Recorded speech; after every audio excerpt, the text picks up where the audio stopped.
दादू में हलवापुरी के पैसे मांगने पर पुलिस अफसर का बेटा आपे से बाहर हो गया। बाप और चचा को बुला लाया और मजदूर को फायरिंग करके कत्ल कर दिया। लियाकत अली की रिपोर्ट। रोज रोज मुफ्त की हलवापुरी, पैसे मांगना जुर्म बन गया। दादू में पुलिस अफसर का बेटा अपने बाप को बुला लाया और मजदूर पर गोलियां बरसा दी। मरने वाला भी पुलिस कांस्टेबल का बेटा था। रोज लेते थे, वो तंग कर रहे थे, दाना दे रहे, मुझे बताया मगर मुझे कोई मसला नहीं, लड़ो नहीं, वो फिर गालियां दे रहे, उसको सूबेदार को दाना दी।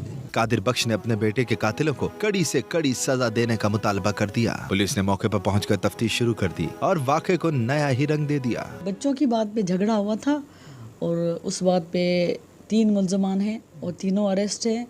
वेपन भी बरामद किया गया है और तीनों पे FIR है।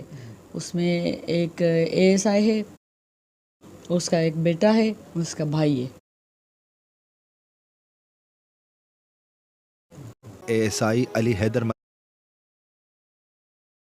मलकानी थाना टिंडो रहीम यार खान में तैनात है।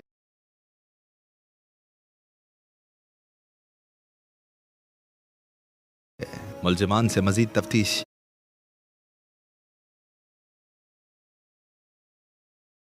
जारी है। कैमरामैन दीदार शेख के साथ लियाकत अली मलिक,